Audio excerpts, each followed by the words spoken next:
Welcome back guys.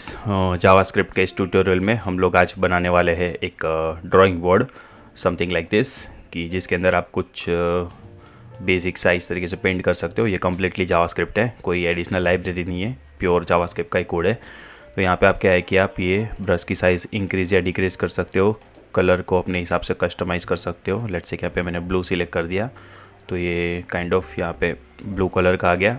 और यहाँ पे एक क्लियर का बटन है जिसकी मदद से आप इसको पूरा क्लियर कर सकते हो। ठीक है, तो ये ऑलरेडी एक प्रोजेक्ट मैंने क्रिएट करके ही रखा है, बट हम लोग इस पूरे प्रोजेक्ट को स्क्रैच से बनाएंगे। ठीक है, तो ये है उसका बेसिक्स कोड, जहाँ पे देखो यहाँ पे मैं आपको HTML और CSS पे ज़्यादा डिटेल में नहीं बताऊँगा। यहाँ पे मैं आपको एक बार गो थ्रू करा देता हूँ। ये नॉर्मल HTML का कोड है जिसके अंदर हम लोगों ने स्टाइल और स्क्रिप्ट को अटैच कर दिया है। और यहाँ पे मैंने एक कैनवास लिया है जिसके कुछ हाइट विड्थ इस तरीके से सेट कर दिया है। इसको एक ID दिया है विथ नेम कैनवास। और यहाँ पे एक टूल बॉक्स नाम से एक डिव है, मतलब टूल बॉक्स उसका क्लास है, और जिसके अंदर ये कुछ बटन्स डाल दिए है, मतलब बटन इंक्रीज़ के लिए, डिक्रीज़ के लिए। कलर के लिए मैंने इनपुट का यूज़ किया है, उसको एक ID दे दी है विथ नेम कलर। बटन के लिए इंक्रीज़ और डिक्रीज़। एक स्पान टैग लिया है फॉर साइज़, बाय डिफ़ॉल्ट उसकी साइज़ हम लोग 10 रखेंगे। और एक क्लियर का बटन, यहाँ पे मैंने जस्ट सिंपली X लिख दिया है, तो उसके ऊपर क्लिक करोगे तो पूरा कैनवास खाली हो जाएगा। ठीक है, तो ये उसका बेसिक्स HTML है। अब देख लो कहाँ पे ID लिखा है, कहाँ पे क्लास लिखा है। ठीक है, ये सब IDs है, यहाँ पे क्लास लिखा है। और ये उसका स्टाइलिंग है। तो अगेन स्टाइलिंग भी ज़्यादा कुछ नहीं है, मुश्किल से 30-35 लाइन का कोड है। तो स्टाइलिंग तो आप अपने हिसाब से कस्टमाइज़ कर सकते हो। ठीक है, यहाँ पे मैंने बहुत ही बेसिक रखा है क्योंकि this is not the video for CSS। यहाँ पे हम लोग स्क्रिप्टिंग के ऊपर फोकस करने वाले हैं। तो आप इस वीडियो को पोस्ट कर सकते हो।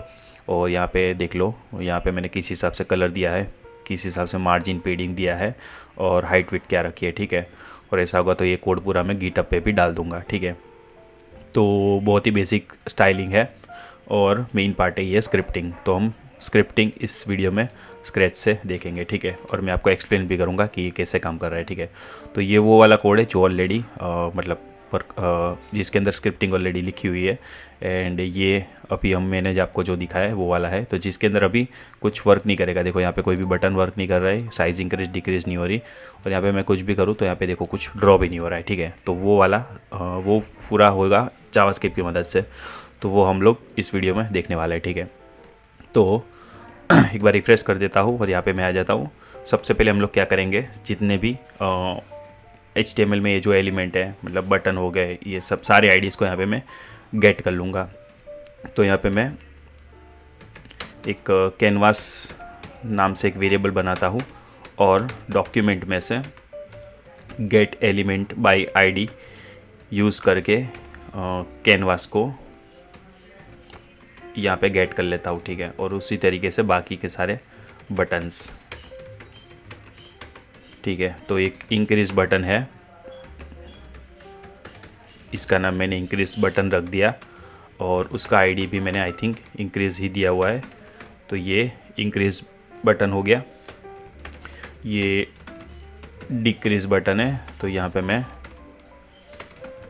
डिक्रीज बटन ऐसा नाम दे देता हूँ। उसके बाद एक साइज़ एलिमेंट है, तो यहाँ पे मैं साइज़ EL लिख देता हूँ, और साइज़ एलिमेंट को भी यहाँ पे कर लेता हूँ गेट। तो उसका ID भी अगेन साइज़ ही है। और उसके बाद हम लोगों ने एक लिया है कलर, तो यहाँ पे मैं कलर एलिमेंट को भी गेट कर लेता हूँ। और एक वन मोर है विच इज़ क्लियर। क्लियर, तो ये क्लियर एलिमेंट को भी मैंने कर लिया गेट। ठीक है, तो ये सारे एलिमेंट्स आ गए। अब हम लोग सबसे पहले कुछ बेसिक वेरिएबल डिक्लेयर कर देते हैं, कि जैसे कि ये जो पूरा कैनवास हम लोगों ने क्रिएट किया, आई मीन टू से सिलेक्ट किया, उसके अंदर एक फंक्शन आता है गेट, आई थिंक उसका नाम है गेट कॉन्टेक्स्ट। गेट कॉन्टेक्स्ट, ठीक है, तो ये एक फंक्शन आता है मोस्ट, मतलब ये कैनवास के लिए। तो ये क्या करेगा, आपको जो भी मतलब ड्राइंग करना हो वो आपको हेल्प करेगा। उसमें आपको ये गेट कॉन्टेक्स्ट ये फंक्शन हेल्प करता है। यहाँ पे गेट कॉन्टेक्स्ट आएगा। ठीक है, एंड वाज मिसिंग हियर। और यहाँ पे आपको स्ट्रिंग में पास कर देना है 2D, क्योंकि हम लोग 2D प्लेन में ड्रॉ करने वाले हैं। ठीक है, तो ये फंक्शन और यहाँ पे मैं इसको एक नाम दे देता हूँ। इसको नाम में दे देता हूँ लेट्स से कि CTX नाम दे दिया, कॉन्टेक्स्ट का शॉर्ट में CTX, ठीक है। और यहाँ पे मैं कुछ बेसिक वेरिएबल डिक्लेयर कर देता हूँ। तो मैं एक साइज़ नाम का वेरिएबल डिक्लेयर कर देता हूँ। उसकी साइज़ बाय डिफ़ॉल्ट हम लोग 10 रखने वाले हैं। अब यहाँ पे मैंने साइज़ में लेट इसलिए लिया क्योंकि हम लोग साइज़ चेंज करेंगे। कॉन्स्ट लूँगा तो फिर हम लोग उसको चेंज नहीं कर सकते, ठीक है। फिर एक वन मोर वेरिएबल डिक्लेयर कर देता हूँ इज़ प्रेस्ड नाम से। क्यों, मतलब कि हमारा माउस जो है वो मतलब प्रेस्ड है कि नहीं है, क्योंकि जब माउस प्रेस होगा तभी हम अपने को ड्रॉ करना है, वरना नहीं करना है, ठीक है। तो उसके लिए ये वेरिएबल ज़रूरी है। और एक हम लोग कलर वेरिएबल ले लेंगे और उसमें कलर डाल देंगे, ये जो एलिमेंट में करंट जो सिलेक्टेड है वो वाला। तो बाय डिफ़ॉल्ट यहाँ पे जो भी कलर सिलेक्टेड होगा उसकी वैल्यूज़ यहाँ पे हम लोग इसमें स्टोर करा लेंगे, वैल्यू, ठीक है। तो ये कलर एलिमेंट की जो भी वैल्यू थी उसको हम लोगों ने कलर वेरिएबल में ले लिया। और यहाँ पे दो वेरिएबल लेंगे x और y, क्योंकि अपने को माउस की पोजीशन भी चाहिए कि हम जो ड्रॉ करेंगे तो वो विंडो में कहाँ पे वो प्रॉपर ड्रॉ होना चाहिए। तो उसके लिए हम लोग एक्स वाई कोऑर्डिनेट के लिए हम लोगों ने दो वेरिएबल डिक्लेयर कर लिए, x और y, ठीक है। अब हम लोग क्या करेंगे, कैनवास के ऊपर एक इवेंट अप्लाई करेंगे। हालांकि मल्टीपल इवेंट्स आएंगी, बट सबसे पहले हम लोग एक माउस डाउन नाम की इवेंट अप्लाई करेंगे कि कैनवास पे मैंने माउस मतलब दबाया कि नहीं दबाया, वो उसको ट्रैक करेगा। तो मैं यहाँ पे लिखूँगा canvas dot add event listener, और यहाँ पे मैं बोलूँगा कि माउस डाउन, ये वाली इवेंट जब भी मैं माउस डाउन करूँगा तो उसके अंदर मतलब ये इस फंक्शन को कॉल कर देगा। जैसे ही मैं कैनवास में माउस डाउन करूँगा तो यहाँ पे जो फंक्शन लिखा है वो कॉल हो जाएगा। तो यहाँ पे हम लोग क्या करेंगे, सबसे पहले तो यहाँ पे मैं इसको बोलूँगा, मतलब इसको ट्रू कर दूँगा कि हमारा जो ये वेरिएबल है ये ट्रू हो गया है, मतलब मैंने माउस प्रेस किया हुआ है तो ये ट्रू हो जाएगा। और एक्स वेरिएबल है उसके अंदर मैं one more thing is that कि ये जो फंक्शन कॉल होगा इसके अंदर क्या है कि उस इवेंट की सारी प्रॉपर्टीज़ पास हो जाएगी। तो उसके अंदर हमारे माउस की पोजीशन भी हमको मिलेगी। तो मैं उस माउस की पोजीशन को ऑफसेट एक्स की मदद से गेट कर सकता हूँ। तो इन शॉर्ट मैंने माउस की पोजीशन को यहाँ पे गेट कर लिया। इनफैक्ट यहाँ पे मैं वाई कर देता हूँ, थोड़ी देर के लिए मैं इसको कंसोल करके दिखाता हूँ एक्स कोमा वाई को, ठीक है। तो इसको मैं यहाँ पे रिफ्रेश कर देता हूँ और इंस्पेक्ट ओपन करता हूँ। तो कंसोल में यू कैन सी कि देखो यहाँ पे मैंने माउस डाउन किया तो यहाँ पे उसकी पोजीशन आ रही है। अगर यहाँ पे मैं करूँगा तो 0 0 आएगा, 0 0 मतलब ऑलमोस्ट 0, ठीक है।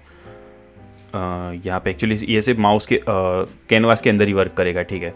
तो बाहर क्लिक कर रहा हो तो कुछ भी नहीं आ रहा, कैनवास के अंदर क्लिक करूँगा तो यहाँ पे देखो ये पॉइंट है y से 3 और x से 244, ठीक है। तो एनीवे यहाँ पे अपने को एग्जैक्टली वो पोजीशन मिल रही है, तो इसकी हमें ज़रूरत पड़ेगी, ठीक है। इसको मैंने कर दिया क्लोज़, एक बार रिफ्रेश। अब ये कंसोल की ज़रूरत नहीं है तो इसको निकाल देता हूँ। तो ये माउस डाउन इवेंट में बस इतना ही, ठीक है। उसके बाद हम लोग एक वन मोर इवेंट क्रिएट करेंगे विच इज़ माउस अप, कि अगर मैं माउस को रिलीज़ करता हूँ तो क्या होना चाहिए। तो अगेन एक फंक्शन कॉल होना चाहिए और हम लोग इस वेरिएबल को वापस से फॉल्स कर देंगे, क्योंकि अब मैंने माउस को रिलीज़ कर दिया है, अप हो गया है, तो अब वो प्रेस्ड नहीं रहा, तो वो again it will be false. और यहाँ पे मैं एक्स वाई की जो भी वैल्यू थी उसको मैं अनडिफाइन कर दूँगा, अनडिफाइन, क्योंकि अब मुझे वो नहीं चाहिए, ठीक है। तो इसको मैंने कर दिया अनडिफाइन। एंड नाउ अब हम लोग तीसरी क्या बोलते हैं इवेंट बनाएंगे विच इज़ माउस मूव, कि अगर मैं माउस को मूव करता हूँ, ठीक है, माउस को मूव करता हूँ तो क्या होना चाहिए। तो यहाँ पे मैं माउस मूव नाम की इवेंट ले लेता हूँ और यहाँ पे मैंने फंक्शन को कॉल कर दिया और यहाँ पे ई के अंदर सब कुछ पास हो जाएगा, ठीक है, उस इवेंट के रिलेटेड इन्फॉर्मेशन। अब यहाँ पे हम लोग क्या करेंगे, कंडीशन डालेंगे कि अगर मेरा माउस प्रेस्ड है तो ही ये चीज़ होनी चाहिए। अगर मैं माउस को मैंने क्लिक नहीं किया है और मैं ऐसे ही मूव कर रहा हूँ तो कुछ नहीं होना चाहिए, क्लिक होने के बाद ही कुछ होना चाहिए कैनवास में। तो यहाँ पे मैं पहले चेक करूँगा कि मेरा माउस प्रेस है कि नहीं है, और वो कैसे होगा, यहाँ इस वाले फंक्शन की मदद से। अगर मैंने माउस डाउन किया है तो ये ट्रू होगा, और ये जब ट्रू होगा तभी ये वर्क करेगा, और जैसे मैंने माउस अप कर दिया तो इसको फॉल्स कर देगा तो फिर ये वर्क नहीं करेगा, ठीक है। तो यहाँ पे मैंने कंडीशन डाल दी। अब यहाँ पे मैं क्या करूँगा, दूसरे दो x2 और y2 वेरिएबल डिक्लेयर कर देता हूँ। इसकी ज़रूरत क्यों पड़ेगी वो मैं आपको आगे एक्सप्लेन करूँगा, बट फ़िलहाल आप जस्ट देखते जाओ। तो यहाँ पे मैंने ई के अंदर से वापस से ये ऑफसेट x और ऑफसेट y को गेट कर लूँगा, मतलब कि माउस की पोजीशन को जो मैंने जस्ट नाउ आपको दिखाई, ठीक है। अब यहाँ पे मैं क्या करूँगा, एक सर्कल ड्रॉ करूँगा, ठीक है। मतलब जैसे मैं माउस को क्लिक करूँगा तो वहाँ पे एक सर्कल ड्रॉ हो जाएगा, ठीक है। मूव करूँगा तो इन शॉर्ट मतलब यहाँ पे ये माउस मूव इवेंट है, तो जैसे मूव होगा तो वो सर्कल को ड्रॉ करते जाएगा। तो अगेन मैं वो ड्रॉ सर्कल का पूरा कोड यहाँ पे लिख सकता हूँ, बट मैं क्या करूँगा, उसको एक सेपरेट फंक्शन में रखूँगा। तो यहाँ पे मैं एक सेपरेट फंक्शन बनाता हूँ ड्रॉ सर्कल नाम का, और उसके अंदर मैं क्या करूँगा, कुछ पैरामीटर पास करूँगा। तो उस पैरामीटर में क्या होगा, एक्स और वाई की वैल्यू होगी। तो यहाँ पे मैं दो पैरामीटर ले लेता हूँ, एक्स और वाई, और ये जो मैंने वेरिएबल डिक्लेयर किया था ctx, उसको मैं कर दूंगा बिगिन पाथ, और उसके बाद ctx में मैं सर्कल ड्रॉ करने के लिए एक फंक्शन आता है विच इज़ कॉल्ड आर्क। तो उसके अंदर आपको पहले तो उसका सेंटर पॉइंट, मतलब वो सर्कल कहाँ पे ड्रॉ करना है, तो मतलब उसका सेंटर पॉइंट पास करना है। तो वो सेंटर पॉइंट तो यही रहेगा जहाँ पे मैंने माउस को क्लिक किया, वही एक्स और वाई। फिर उसके अंदर आपको पास करना है कि आपको मतलब उसका रेडियस कितना है, तो रेडियस उतना होगा जितनी हमारी साइज़ है, ठीक है। और उसके बाद आपको यहाँ पे डिग्री पास करना है कि कहाँ से लेके कहाँ तक कितना डिग्री आपको वो क्या बोलते हैं कि ड्रॉ करना है। देखो यहाँ पे मैं अगर 0 कोमा मैं मैथ लाइब्रेरी का math.py यूज़ करूँगा, ठीक है। math.py, पाई की वैल्यू क्या होती है 180, मतलब 3.14, बट डिग्री के हिसाब से 180 होती है। तो देखो 0 से लेके 180 डिग्री तक ही ये ड्रॉ होगा। फिर बाद में मैं मल्टीप्लाई बाय 2 कर दूंगा, बट जस्ट अभी आपको दिखाने के लिए। और यहाँ पे मैं ctx डॉट, उसके अंदर कलर कौन सा रखना है, तो मैं fill style is equals to कर दूंगा कलर, जो हमारा जो वेरिएबल है कलर वेरिएबल, ठीक है। और उसके बाद ctx डॉट फिल फंक्शन को कॉल कर दूंगा। और अब ये जो फंक्शन है उसको मैं यहाँ पे कॉल करूँगा, यहाँ पे ड्रॉ सर्कल पे, और उसके अंदर मैं x2 y2 पास कर दूंगा, x2 y2।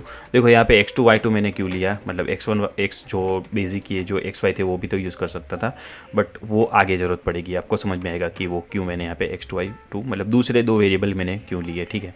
तो पहले इतना कोड चेक करते हैं कि ये सही से वर्क कर रहा है कि नहीं कर रहा है, ठीक है। तो एक बार रिफ्रेश कर दूँ और देखो यहाँ पर मैं ऐसे माउस को मूव करूँ तो देखो यहाँ पर ये हाफ सर्कल्स ड्रॉ हो रहा है। तो वो क्यों, क्योंकि ये 0 से लेके 180 डिग्री तक ही ये ड्रॉ हो रहा है। तो मेरे को पूरा चाहिए सर्कल, तो इसलिए मेरे को 360 रखना पड़ेगा, ठीक है। तो यहाँ पे मैं जस्ट इंटू 2 कर दूंगा, and now if you will see, देखो ये पूरा सर्कल ड्रॉ हो रहा है। पर यहाँ पे कैसा है, यहाँ पे तो प्रॉपर लाइन हो रही है। तो एक्चुअली ये क्या है, ये लाइन और सर्कल का कॉम्बिनेशन है, ठीक है। ये जो आपको दिख रहा है ये प्रॉपर, तो यहाँ पे क्या है, ये सर्कल ही है पर बीच बीच में लाइन है, लाइन और सर्कल का कॉम्बिनेशन है। तो ये सर्कल तो हो गया। अब क्या है कि हम ये जो दो सर्कल के बीच में ये जो गैप दिख रहा है वहाँ पे हम लोग स्ट्रेट लाइन ड्रॉ कर देंगे, ठीक है। तो ये प्रॉपर आपको लाइन जैसा दिखेगा। तो उसके लिए क्या करूँगा, मैं again one more function create करूँगा विथ नेम ड्रॉ लाइन, ठीक है। और उसके अंदर हम लोग 4 चीज़ें पास करेंगे। देखो यहाँ पे अभी आपको पता चलेगा कि मैंने x2 y2 क्यों लिया, ठीक है। एक्चुअली यहाँ पे लाइन का स्टार्टिंग पॉइंट और एंडिंग पॉइंट, ये दो चीज़ें हम लोग पास करेंगे। तो मैं यहाँ पे x1 y1 और x2 y2, एक्चुअली यहाँ पे पैरामीटर का नाम तो आप कुछ भी रख सकते हो, ठीक है। x1 y1 x2 y2, तो यहाँ पे एक्चुअली समझ में, इसलिए मैं यहाँ पे x2 y2 मतलब ये जस्ट पैरामीटर के नाम है, ठीक है। ये वो नहीं है जो हम लोग यहाँ से पास कर रहे हैं, ठीक है। तो ये चीज़ आपको आनी चाहिए। फिर अगेन यहाँ पे ctx डॉट बिगिन पाथ कर दिया, माउस अब यहाँ पे आर्क नहीं आएगा, ठीक है। और यहाँ पे फिल स्टाइल भी नहीं आएगा, इनफैक्ट ये भी नहीं आएगा, ठीक है। अब आपको क्या करना है, यहाँ पे लिखना है ctx डॉट मूव टू, कि मैं माउस को कहाँ पे मूव कर रहा हूँ, मूव टू। तो उसके अंदर x1 y1 लिख देना है, ठीक है। और लाइन टू, मूव टू और लाइन टू, ऐसे दो फंक्शन है। लाइन टू, उसके अंदर x2 y2, ठीक है। और लाइन के लिए फिल नहीं होता है, लाइन के लिए स्ट्रोक होता है, STROK होता है, स्ट्रोक स्टाइल। और उसमें आपको कलर दे देना है, जो अगेन जो सर्कल का कलर होगा वही कलर इसके लिए। और लाइन की विड्थ, लाइन विड्थ लिखना है पूरा, ठीक है। और यहाँ पे विड्थ कितनी होगी, तो यहाँ पे साइज़ जितनी है उतनी। बट ध्यान से समझो, एक्चुअली क्या है कि यहाँ पे हम लोगों ने क्या किया था कि जो साइज़ है वो सर्कल की एज ए रेडियस पास की थी, तो अपने को उसके डायमीटर जितनी लाइन चाहिए। तो यहाँ पे मुझे लिखना पड़ेगा साइज़ इंटू 2, ठीक है। और फिर आपको यहाँ पे CTX डॉट, जैसे यहाँ पे फिल था वैसे आपको यहाँ पे स्ट्रोक फंक्शन को कॉल करना है, CTX डॉट स्ट्रोक, ठीक है। एंड या ऑल सेट। अब हम लोग इस फंक्शन को भी यहाँ पे कर देंगे कॉल, और यहाँ पे एज अ पैरामीटर हम लोग इसको पास करेंगे समथिंग माउस, ओके। पहले नंबर पे हम लोग XY पास कर देंगे, मतलब X1 Y1, और फिर हम लोग X2 Y2, ठीक है। ये हम लोग 4 पैरामीटर पास करेंगे। तो देखो X1 Y1 जो बाय डिफ़ॉल्ट पहले था वो, और X2 Y2 मतलब कि मूव करने के बाद, जैसे कि मैंने माउस को मूव किया तो कहाँ पे मूव हुआ, वो X2 Y2 हो गया, ठीक है। इसलिए मैंने यहाँ पे दूसरे 2 पैरामीटर लिए थे X2 Y2, क्योंकि ये माउस मूव क्या मतलब क्या ट्रैक करता है कि जैसे कि माउस स्टार्टिंग में यहाँ पे था, इनफैक्ट मैं यहाँ पे बताता हूँ, ठीक है। स्टार्टिंग में मेरा माउस यहाँ पे, अब मैंने मूव किया तो वो इसको ट्रैक करेगा कि मेरा माउस अभी कहाँ पे है, ठीक है। तो दैट्स वाई। पर मेरे को लाइन बनाने के लिए स्टार्टिंग पॉइंट भी चाहिए कि पहले मेरा माउस कहाँ था, तो वो तो मुझे XY से पता चल जाएगा, और मेरा माउस अभी कहाँ पे है वो मुझे X2 Y2 से पता चल जाएगा। और वही मैंने 4 पैरामीटर यहाँ पे ले लिए। और अब देखते हैं कि ये हमारी लाइन हो रही है कि नहीं हो रही, ठीक है। तो okay, something is wrong, let me check, कुछ इश्यू है। ओके, समथिंग इज़ रॉन्ग, हमारे कोड में कुछ गड़बड़ है। लाइन जिस हिसाब से आनी चाहिए उस हिसाब से आ नहीं रही है। ओके, तो यहाँ पे मुझे क्या करना पड़ेगा कि अब जैसे ही मेरी लाइन हो गई, मतलब जैसे मैंने लाइन ड्रॉ कर दी, उसके बाद मुझे x की वैल्यू अपडेट करके ये कर देनी है, x और y की वैल्यू मुझे अपडेट करके ये कर देनी है। क्योंकि अब तो मेरा माउस मूव हो गया और यहाँ पे आ गया, तो अब मुझे लाइन क्रिएट होने के बाद मुझे ज़रूरत नहीं है पहले कहाँ पे था। तो अब देखते हैं कि ये वर्क कर रहा है कि नहीं कर रहा है। तो देखो, हाँ, क्योंकि अब क्या है कि जैसे मेरी लाइन क्रिएट हो गई उसके बाद मुझे ज़रूरत नहीं, क्योंकि ये तो ऑलरेडी मतलब क्रिएट हो चुका। तो नाउ मैं उसको वापस से मतलब x और y को मैं अपडेट करके नेक्स्ट जो मतलब X2 Y2 था वो मैंने उसको अपडेट मार दिया, ठीक है। तो हियर यू कैन सी, देखो इस तरीके से हम लोग इसको बना सकते हैं। अब थोड़ी देर के लिए मैं यहाँ पे सर्कल फंक्शन को कमेंट कर दूँ और देखते हैं कि कैसे क्या होता है। तो देखो यहाँ पे लाइन बन रही है, देखो कर्व बनाऊंगा तो पता चलेगा। देखो ये एक्चुअल में क्या है, लाइन्स है, और यहाँ पे जो लाइन जहाँ पे ब्रेक हो रही है वहाँ पे हम लोग क्या है कि सर्कल डाल रहे हैं। तो अपने को प्रॉपर दिख रहा है कि देखो, समझ में आया। तो या ऑल सेट, बस इतना ही है। अब बाकी तो क्या है कि ये सब बटन की फंक्शनैलिटी, तो उसके लिए तो क्या है हम लोग बटन के लिए कुछ कोड लिख देते हैं कि यहाँ पे क्लिक करूँगा तो क्या होगा, यहाँ पे क्लिक करूँगा तो क्या होगा। तो यहाँ पे आ जाते हैं स्क्रिप्ट में, और मैं यहाँ पे क्या करता हूँ कि हमारा जो इंक्रीज़ बटन है, इंक्रीज़ बटन उसके ऊपर एक इवेंट लगा देता हूँ क्लिक नाम की, कि जैसे ही मैं उसके ऊपर क्लिक करता हूँ एक फंक्शन कॉल होगा एक फंक्शन कॉल होगा, वो फंक्शन कुछ करेगा। वो क्या करेगा, तो वो फंक्शन सबसे पहले साइज़ में 5 इंक्रीज़ कर देगा, ठीक है। हम लोग 5-5 के हिसाब से रखेंगे, तो 5, 10, 15, 20 उस हिसाब से, ठीक है।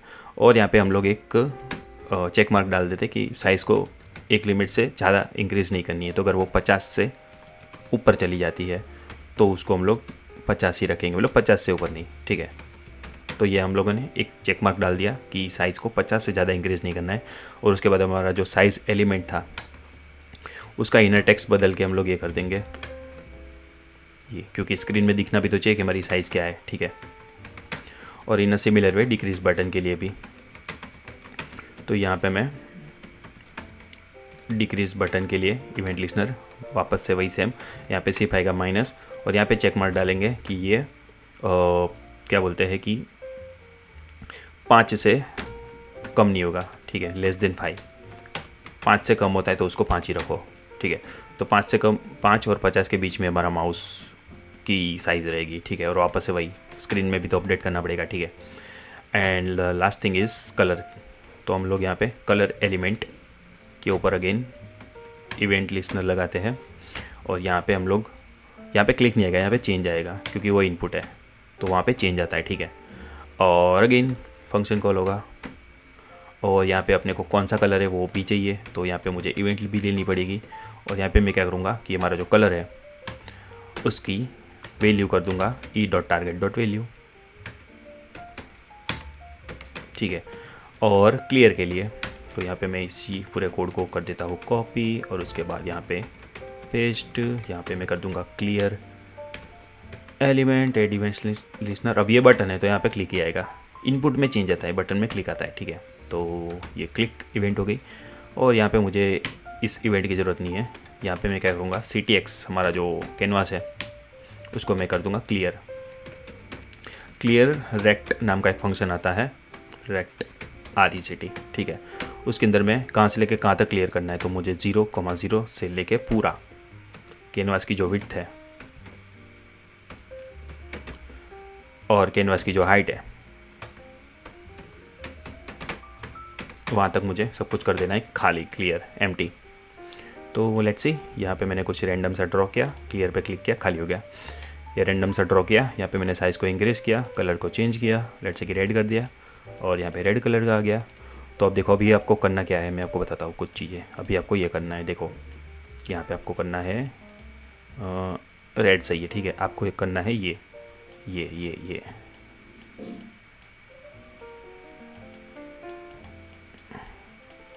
ठीक है, समझ में आता है। तो ये आपको अभी के अभी कर देना है, ठीक है। तो या ऑल सेट, बाय।